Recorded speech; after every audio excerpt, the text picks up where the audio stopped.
Voilà, merci. Ce sera un peu effectivement une restitution de ce qui se passe au sanctuaire. On change un peu de registre après tous ces beaux témoignages, ces beaux apports que l'on a eus sur les différentes facettes de Louis Zélie. Et donc, d'une certaine façon, c'est de voir la perception qu'en ont les personnes qui viennent à Alençon. Il y aura un montage qui tournera avec une vue qui se renouvellera tous les 6 ou 7 minutes pour, par l'image, montrer un peu les différentes activités, les différentes démarches des uns et des autres. Peut-être qu'avant de tenter de répondre à la question que vient-on chercher à Alençon sur les pas de Louis Zélie, il faut faire quelques constats qui deviennent finalement des rappels après toutes les belles interventions que l'on a eues. Voilà, le premier, ça serait les saints vivent à une époque, mais ils sont de toutes les époques. C'est pour ça que tant de personnes viennent à Alençon. Ils sont actuels et contemporains. Le deuxième, c'est par leur vie au quotidien, mais ça a été dit de mille et une façons, Louis et Zélie font figure, comme dit le pape François, de saints de la porte d'à côté. Ils sont proches et accessibles à tous par le fait même de leur vie, que ce soit la vie de croyants au niveau personnel, au niveau conjugal, au niveau familial, au niveau social, au niveau économique, au niveau ecclésial, par cette foi en Dieu et cette foi en l'homme qui sont indissociables. Voilà, on peut aussi préciser que dans la vie de Louis se côtoient 4 périodes à peu près de même longueur, 17-18 ans, la jeunesse, un célibat prolongé, le mariage et un veuvage, 2 parents solos, avec 5 enfants.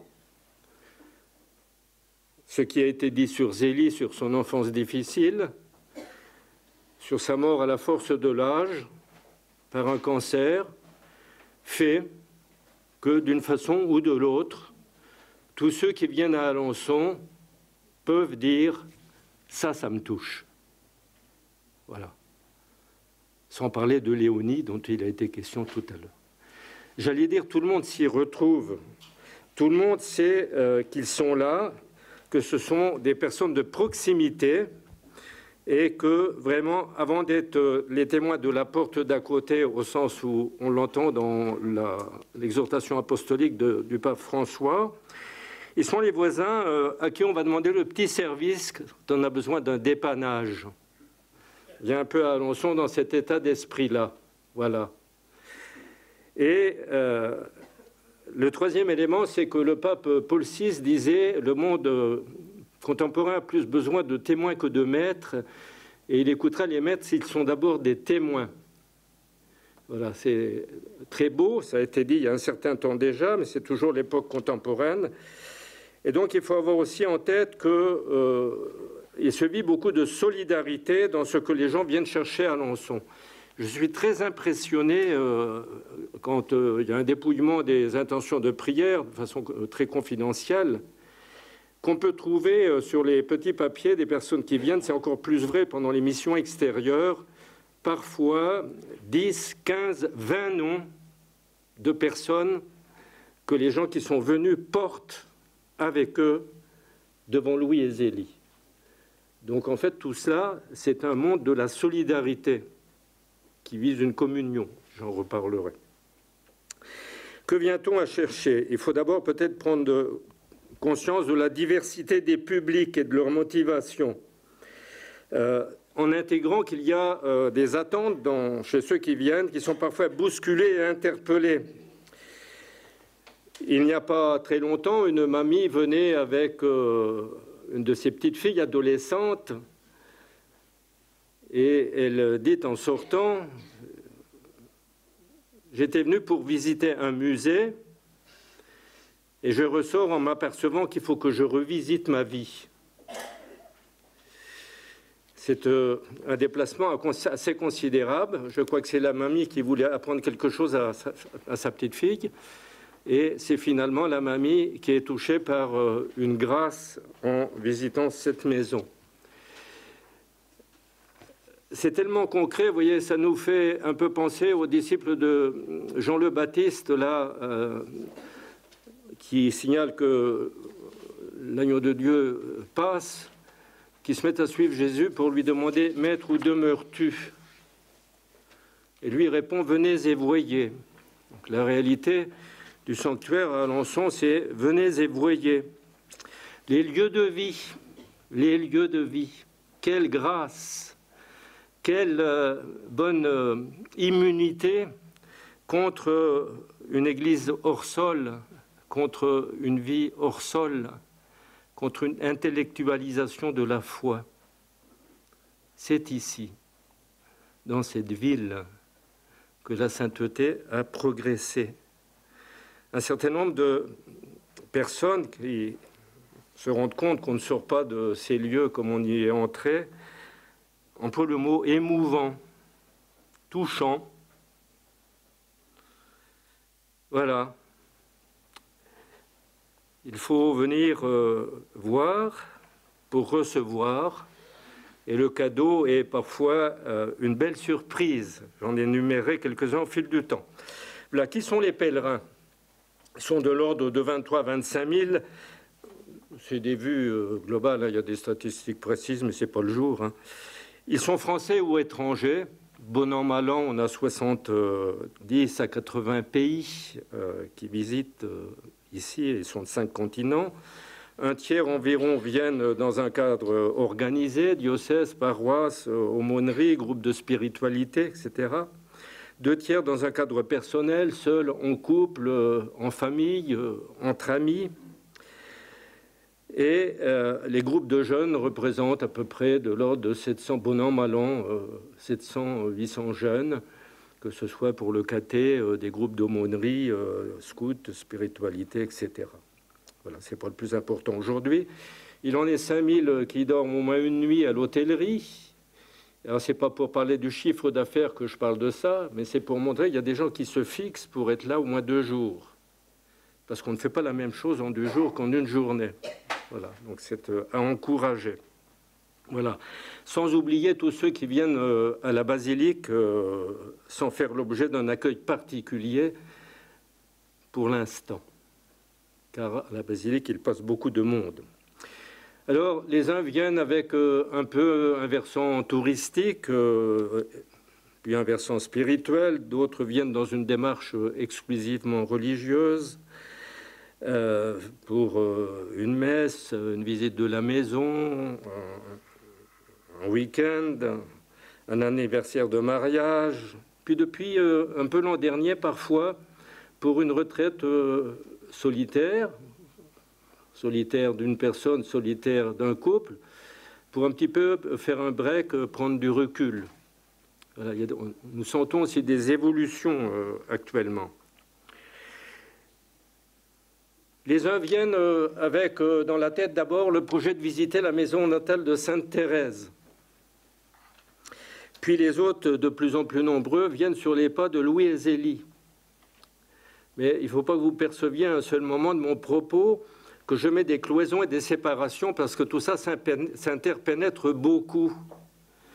Thérèse conduit parfois vers ses parents et les parents sont interpellés parce qu'ils ont eu, comme ça a été expliqué avant que je ne parle, des méthodes éducatives qui apparaissent aujourd'hui comme des chemins à explorer parfois, parce qu'ils étaient très pionniers pour l'époque. Voilà. Donc tout ça s'interpénètre et donc effectivement, des personnes sont tentées parfois de dire c'est la Sainte Famille Martin. Alors, on reste calme, on n'en est pas encore tout à fait là, mais on est sur ce chemin-là. Vous voyez, c'est important.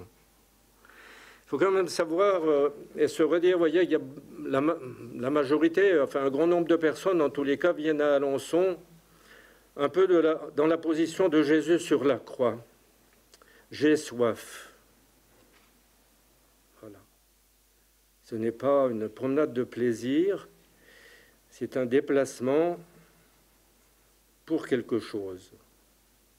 Le j'ai soif de Jésus sur la croix, c'est un j'ai soif de beaucoup de nos contemporains sur la croix. Il faut retenir ça. Et donc, la présence de Léonie, dont il a été parlé tout à l'heure, est aussi, nous le voyons bien évoluer, une raison de venir rejoindre ces lieux quand on a des enfants et des petits-enfants, dont, comme dit Zélie, on ne sait pas comment les prendre. Et c'est assez fréquent. Voilà, on peut venir sur une base de foi populaire, héritier d'une foi qui vient de loin, qui a souvent été marquée de façon prégnante par Thérèse chez les grands-parents et les parents. On n'imagine pas cela, mais c'est dit régulièrement. Ça laisse des traces durables et positives. Des personnes viennent, découvrent, puis reviennent, parce qu'elles ont été interpellées par Louis et Zélie. Le visiteur est parfois détaché au départ.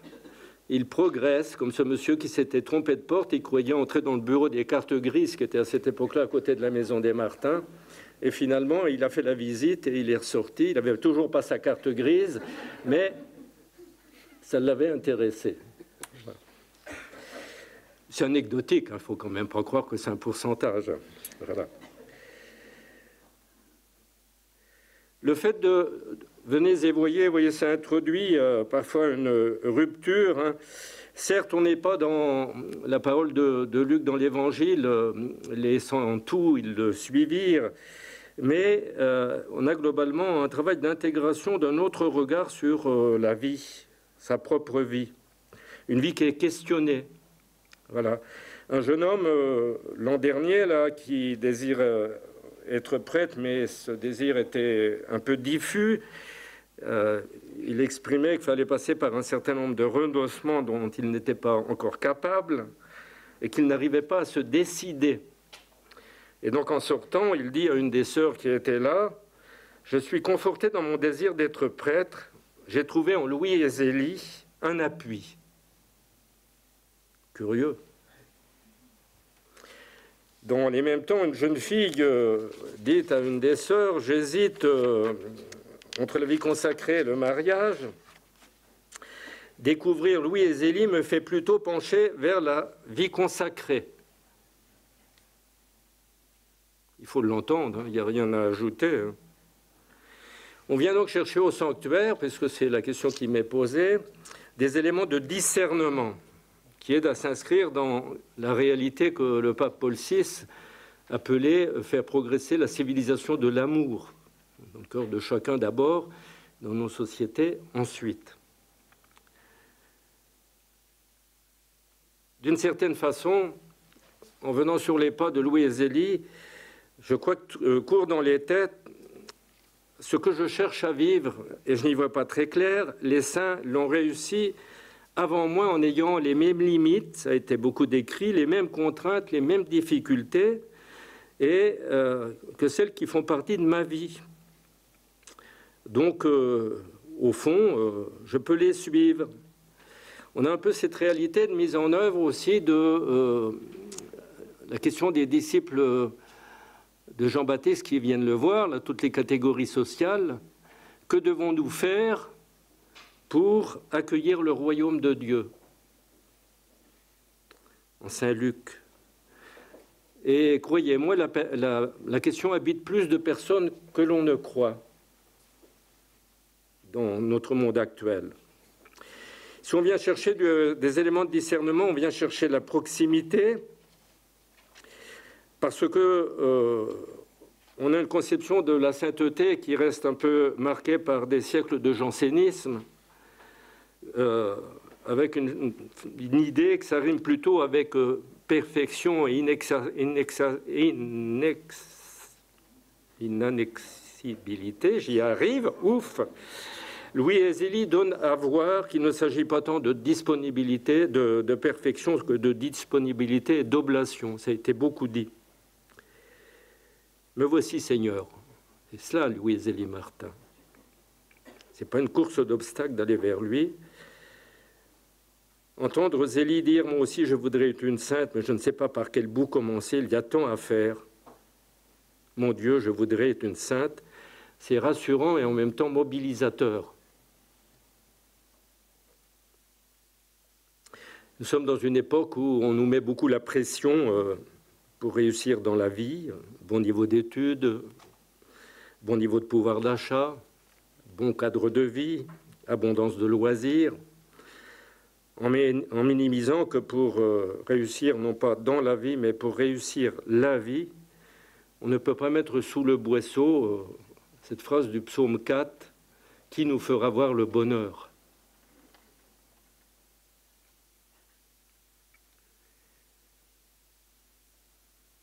À la manière de ce que dit le pape Benoît XVI dans l'encyclique Sauvé dans l'espérance, ce n'est pas la science qui rachète l'homme, mais l'amour. Louis XI a donné à voir à leurs enfants, maintenant à chacun d'entre nous, nous sommes encore plus convaincus au terme de ces 2 jours, par le témoignage et par l'éducation, ce que Thérèse résume en quelques mots. Ô Jésus, vivre d'amour, c'est vivre de ta vie. Il y a 2 ans, lors d'une mission à Nantes, nous passions une journée complète avec 2 sœurs dans les écoles, les visitant classe par classe, à présenter la vie des saints Louis et Zélie, afin de chercher ça veut dire quoi réussir sa vie. Nous avons eu droit à toutes les réponses, gagner beaucoup d'argent, avoir un métier qui me plaît, devenir une vedette, puis une petite fille osant timidement. Réussir sa vie, c'est avoir beaucoup de richesse d'amour. C'est ce qu'on nous explique depuis hier midi. Et en cela, les époux Martin donnent effectivement, dans les lieux où ils ont vécu, avoir une sainteté qui était un lieu des lieux où il y a une circulation d'amour, y compris avec nos blessures personnelles chacun. C'est concrétisé dans la parole de Benoît XVI, dans Sauvé dans l'espérance. La vie dans le sens véritable, on ne l'a pas en soi, de soi tout seul, et pas même seulement par soi. Elle est une relation. Il faut entendre les confidences dans un sanctuaire ou dans une mission, voir couler des larmes dans un face-à-face avec des personnes, pour imaginer ce qui peut passer par les cœurs en découvrant la vie des saints. Les lieux de vie de la famille Martin et le relique, ce n'est pas magique, c'est authentique. Ça renvoie un peu à une question, en qui as-tu mis ton espérance? Donc au sanctuaire, on vient chercher de la consolation, du soutien, un lieu pour déposer des fardeaux et trouver de la solidarité dans la prière. Il y a peut-être plusieurs facettes à mettre en évidence. Il y a le désir du changement de la relation à soi-même. Je veux changer de vie, malgré ma galère, mes addictions, clarifier ma vocation. Mais je n'y arrive pas, seul. Deuxièmement, je désire changer ma relation avec mon environnement. Volonté de rupture avec du mal-vivre, du mal-aimer. Je n'y arrive pas, ça me dépasse. Je prie pour que mon couple, ma famille aille mieux. Il ne se passe rien. Troisièmement, le désir de changement de relation dans ma foi. Les saints Louis et Zélie me sont semblables à bien des égards. Ce sont des frères aînés dans la foi. Alors je les prends pour intercesseurs auprès du Seigneur. Je dépose mon fardeau. On ne voit pas trop ici de gens qui tombent dans un espèce de quiétisme. Oh, bah, Dieu s'occupe de nous, basta, on s'occupe de rien. On se démobilise. On ne voit pas trop de personnes non plus qui sont dans le pélagianisme que le pape François développe ici. Je vais m'occuper de mon sort, de ma sainteté, vous allez voir ce que vous allez voir. À la force de mes poignets, j'y arriverai. Eh bien non. Ce n'est pas dans ces excès-là. La foi, c'est pas un chemin de substitution, mais un levier de mobilisation et d'abandon confié. à plus grand que soi, par l'intercession des saints. Un peu à la manière des paroles de saint Augustin. Je fais ce qui m'est possible, me tourner vers lui et faire ce que je peux par rapport à ma situation, puis je lui remets l'impossible. Zélie avait bien intégré ça quand elle dit « Quand on a fait ce que l'on devait faire, laissons le reste entre les mains de la Providence », correspondance 171. Tout cela aide à venir chercher aussi à Alençon de la sérénité et de l'apaisement. Je pense à deux femmes qui ne se connaissaient pas et qui arrivent en même temps en 2019, venant de régions différentes. Elles avaient en commun de venir d'apprendre qu'elles avaient un cancer du sein révélé par leur gynécologue. Et elles eurent le même réflexe sans se contacter avant de commencer un traitement, se confier à sainte Zélie. Message avec les saints, je reprends confiance.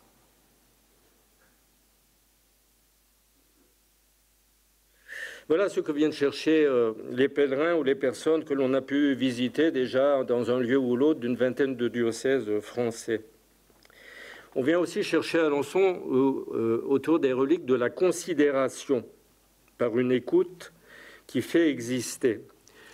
Je pense en disant cela à une mission en pays nantais l'an dernier, d'un homme pauvrement vêtu, complètement défiguré par une maladie dont je ne connais pas le nom, qui vivait finalement la double peine, sa maladie et ce qui en découle, l'exclusion sociale.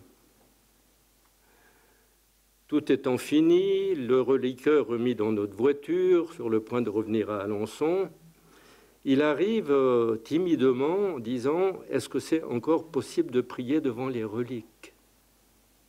Mais bien sûr, monsieur. On ouvre les deux portes de la voiture, on enlève le voile. Ce monsieur pose la main sur le reliquaire, un chapelet dans l'autre main. Il reste tout un temps silencieux et dit merci. C'est pas rien d'être à ce point considéré en présence des saints. Dans les missions extérieures, dont on voit défiler des images ici, mais le but, c'est pas de dire les lieux, je suis assez impressionné par le nombre de merci Louis et Zélie d'être venus jusqu'à nous. C'est cela les reliques aussi. Et quand on sait ça, on est très vite énervé quand on a des gens qui vous expliquent que la vénération des reliques, c'est d'un autre temps. Oui, c'est d'un autre avenir, pardon. C'est ça qu'il faut dire. Voilà. Parce que quand on voit ce que ça peut mobiliser et relever, c'est important. Il y avait une jeune fille à Fourvière. Il me reste combien de temps 15 minutes. Parce que j'ai fait un pari avec les salariés du sanctuaire qui m'ont dit qu'il n'y arrivera pas. Vous décomptez 7 minutes. Voilà. Cette jeune fille à Fourvière, là, a une soirée de bénédiction avec les reliquaires portatifs. Ce n'est pas la seule qui était dans ce cas-là, qui se présente et dit « Je ne sais pas quoi demander. Je ne sais pas trop quoi faire de ma vie non plus. Est-ce que je peux être bénie ?» Mais bien sûr. Ces deux dames de l'islam converties depuis 7 ans, qui n'arrivent pas à s'insérer dans une communauté catholique, qui vient demander la bénédiction des saints, en espérant que ça allait changer son cœur et changer le cœur de la communauté qui est catholique et deviendrait plus accueillante. Elle ne la regarderait pas en chien de faïence. Voilà, réconfort, présence, c'est cela que l'on vient chercher. Je pense à cette femme-là qui avait perdu un enfant à la naissance, qui découvre à Alençon comment les époux Martin ont vécu cette épreuve de la perte d'un enfant dans les larmes, et leur capacité pour la petite Hélène, dont vous parliez ce matin, madame, de conclure après ces larmes, et nous l'avons offerte au bon Dieu. Et cette dame de dire plus tard, pendant le parcours en ville, Cela fait des décennies que je me culpabilise, mais je crois aujourd'hui, en découvrant comment Louis et Zélie Martin se sont comportés, que je suis délivré de cette culpabilité.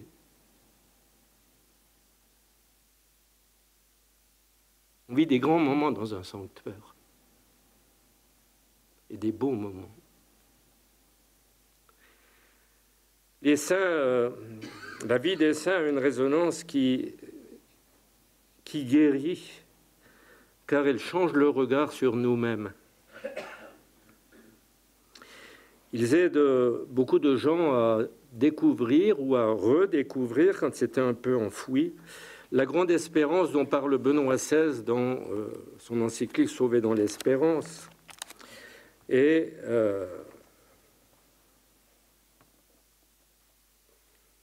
avec les paroles, il aide de nombreuses personnes à redécouvrir la grande espérance qui surplombe tous les espoirs humains et qui peut faire dire, donc dans l'encyclique, « Je suis définitivement aimé et quel que soit ce qui m'arrive, je suis habité par cet amour et ainsi je peux avancer. » Comme disait Jésus, « Lève-toi et marche ». La confiance dans les saints, la puissance de leur intercession auprès de Dieu ne peut pas nous faire oublier non plus la médiation, la présence humaine de toute l'équipe du sanctuaire, avec une attitude de bienveilleur. Nous sommes tous disciples missionnaires. Les gens n'arrivent pas devant une porte qui s'ouvre automatiquement. Il est important que le triptyque accueil, écoute, prière soit le repère pour ceux qui sont accueillis. Une écoute que l'on peut qualifier de passive si elle se consiste en une simple écoute, qui se vit aussi par une ligne d'écoute téléphonique, une écoute qui est active dans la mesure où elle se fait dialogue et conversation, et qui peut devenir aussi un chemin d'Emmaüs pour réchauffer des cœurs blessés.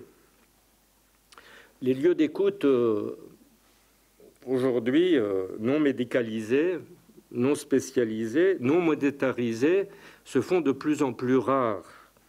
Et donc, de plus, nous avons de plus en plus souvent nos yeux rivés, pas seulement sur nos montres comme en ce moment, mais sur nos portables. Et donc, notre disponibilité spontanée, elle a quand même tendance à s'étioler. Et donc, il y a des espaces de gratuité autour de personnes qui ont su beaucoup donner, comme les saints. Ça peut être libérateur. Le sanctuaire organise une semaine de vacances de moments solo en août. Moments solo, elles ont échoué en amour. Elles ont été lâchées ou elles ont quitté le foyer. Se retrouvent à l'extrême opposé de Louis et Zélie Martin. Et lors du bilan final, l'an dernier, il y en a une qui disait, je reprends mot pour mot, en fait, nous pensions être très loin des époux Martin, mais ils ont une façon de vivre l'espérance de traverser les épreuves qui nous ouvre un chemin. Finalement, ils nous sont très proches. Ce n'est pas le moindre des paradoxes. Des mois après, à notre soirée de solidarité, là, une autre disait « Ces 5 jours à Alençon ont changé ma relation avec mes enfants. J'ai appris à dialoguer avec eux et le coin de prière que nous avons aménagé à la maison est aussi un espace où l'on apprend ensemble à se dire merci, pardon, s'il te plaît, entre nous en famille, avant de le dire à Dieu. » L'incarnation de la foi qui change la vie. Voilà, on vient chercher à Alençon de la consolation, de la possibilité d'avoir une ouverture d'un chemin de sortie de crise qu'on n'imaginait pas possible avant, ou en tout cas improbable. On vient pour déposer et recevoir aussi dans la phrase de Zélie, correspondance 156, « Moi, je sais que le bon Dieu s'occupe de moi. Je m'en suis aperçu déjà bien des fois dans ma vie et combien j'ai de souvenirs à ce sujet qui ne s'effaceront pas de ma mémoire. » Je pense à un couple venu à Alençon à une session il y a 18 mois maintenant. Et il venait comme l'ultime démarche pour sauver le couple, dans la mesure où ils avaient déjà décidé de se séparer. La femme qui avait un peu entraîné son mari à ce temps de la dernière chance. Au bout de 2 jours, lors du bilan, donc il l'a dit publiquement, hein, monsieur dit « J'ai découvert ici, à l'école de Louis Zélie, que je devais lâcher ma cuirasse pour réapprendre à vivre l'amour conjugal. » Il y a des conversions, effectivement, qui sont vraiment des retournements complets pour un nouveau départ. Donc on peut venir à Alençon faire une retraite pour finalement retraiter sa façon de vivre. Récemment, un jeune couple venait pour fêter son anniversaire de mariage, une activité qui se développe de plus en plus au sanctuaire. Et avant de partir, il disait quelle joie de se recentrer sur l'essentiel avec Louis et Zélie. Voilà, on vient pour demander, ensuite on vient parfois pour rendre grâce. Je pense à ce couple d'Ukrainiens qui, en 2019, avant la guerre, donc, sont revenus apporter un ex-voto, spécialement, c'est quand même pas la porte à côté. Hein. Ils ont fondé en Ukraine un foyer pour accueil des accidentés de la route et du travail à l'époque. Donc ils venaient rendre grâce pour une guérison suite à une neuvaine. Pour comprendre ce qu'est la profondeur de la gratitude et l'action de grâce, il faut avoir été témoin de leur attitude de prière en entrant dans la chambre de Louis et Zélie, avec un de leurs enfants adolescents et leur curé. Ils sont tombés à genoux. J'ai vraiment eu l'impression, une des seules fois dans ma vie, où l'Esprit Saint, mais c'était physique, quasiment plané au-dessus de ces gens. Tellement il y avait une densité, une gratitude, une proximité devant ce lit conjugal et ce berceau qui est pratiquement indescriptible. C'est tout cela aussi un sanctuaire. Bien sûr, il y a tous ces week-ends ici où des couples, des gens en différentes situations viennent chercher une nourriture spirituelle, approfondir le message pour faire bouger les lignes dans leur vie personnelle.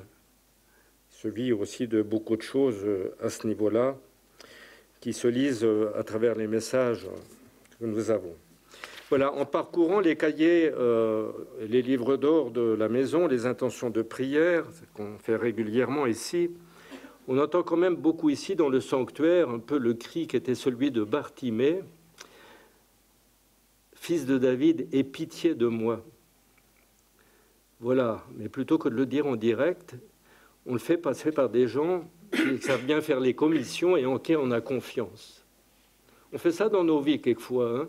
On confie notre maison, la clé de notre maison quand on part en vacances, ou je ne sais quoi, des choses pareilles. Il y a des fois, on dit, cette personne-là, je lui donnerai mon code bancaire, je suis sûr qu'elle n'en ferait pas un mauvais usage. Hein. C'est ça les saints, au fond. Mais c'est décuplé par rapport à la carte bancaire ou la clé de la maison. Nous recevons 1500 à 2000 intentions de prière par mois au sanctuaire, par tous les moyens de communication possibles.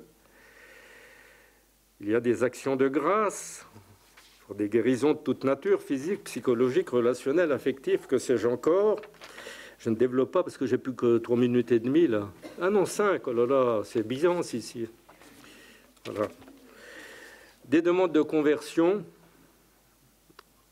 des désirs de changement de vie, des demandes pour éclairer une vocation, prendre en compte des solitudes, les intentions concernant les maladies, le handicap, les intentions concernant le deuil, les souffrances liées au travail, son absence, son inadéquation ou son excès, qui conduit à des burn-out et des difficultés qui ont été évoquées ici ou là depuis hier midi.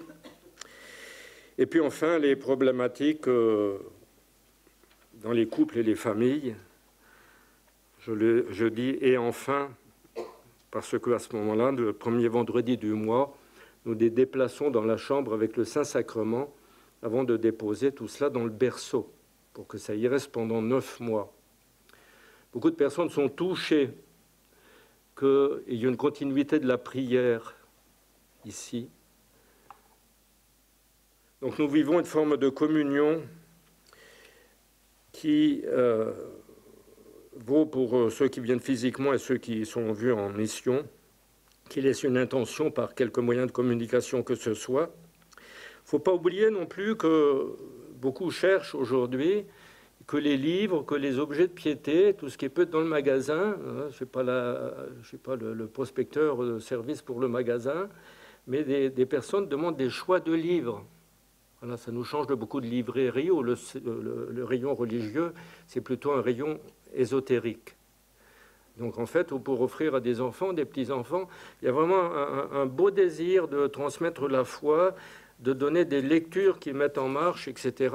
Et à ce sujet, ceux qui s'occupent de la librairie, les sœurs en particulier, sont de bons conseils. Voilà, me voilà arrivé à la conclusion, Grégoire.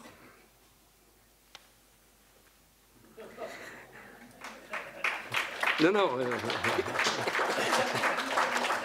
n'applaudissez pas, les dérapages sont toujours possibles, les sorties de route aussi. Voilà. Que viennent chercher les pèlerins, les couples à Alençon? Vous voyez, dès 2018, on s'est posé face à cette question et nous nous sommes donné 3 verbes pour se donner des repères. Conforter, soutenir, relever. Conforter ceux qui vont bien, mais qui éprouvent le besoin pour continuer d'aller bien et tenir, de se ressourcer. Le couple et la famille sont beaucoup agressés par les temps qui courent. Il y a des couples et des familles qui rayonnent comme des lumières dans les ténèbres et qui ont besoin de se fortifier en allant dans des endroits où il y a d'autres familles pour ne pas être seul. Comme disaient nos anciens évêques, Monseigneur Boulanger, un chrétien isolé est un chrétien en danger. Ce n'est pas lui qui l'avait inventé, mais il le répétait volontiers. Et donc, on est dans cette situation pour les couples et les familles. Soutenir ceux qui croulent sous le poids des aléas de la vie et qui se trouvent fragilisés. Et puis relever ceux qui sont tombés et qui, à force humaine, sentent qu'ils sont incapables de se relever. Avec eux et dans le pour eux, je pense tout spécialement à la prière des frères et sœurs carmes ici dans le sanctuaire. Il convient de souligner une qualité de présence qui est à la fois humaine et spirituelle, qui a introduit à une autre présence qui met debout. Et donc elle passe de fait par la prière. Dans un seul et même mouvement, quelles que soient les situations humaines, les situations ecclésiales, c'est un beau lieu de communion dans la mesure où on reçoit des personnes au sanctuaire qui n'aiment pas beaucoup l'Église qui est à Rome et qui est conciliaire, qui demandent parfois à célébrer autrement. Le sanctuaire est un beau lieu de communion, au-delà de tous nos clivages, de toutes nos sensibilités spontanées, de toutes nos absences d'ouverture parfois, sans être naïf cependant. Voilà. Tout ce monde-là peut arriver à dire « Saint Louis et Zélie Martin, priez pour nous ». Et donc, une dernière phrase de conclusion pour que je gagne mon pari. C'est le chapitre 4 de l'exhortation du pape François sur la sainteté. Les saints qui sont déjà parvenus dans la présence de Dieu gardent avec nous des liens d'amour et de communion. Nous pouvons dire que nous nous sentons entourés, conduits, guidés par les amis de Dieu. Et plus loin, je ne dois pas porter seul ce qui en réalité je ne pourrai jamais porter seul. La troupe des saints de Dieu me protège, me soutient et me porte. Saint Jean-Paul II avait aussi basé son homélie à Sainte-Anne-d'Auray quand il y est venu sur l'idée « Famille, vous êtes le sel de la terre ». Merci.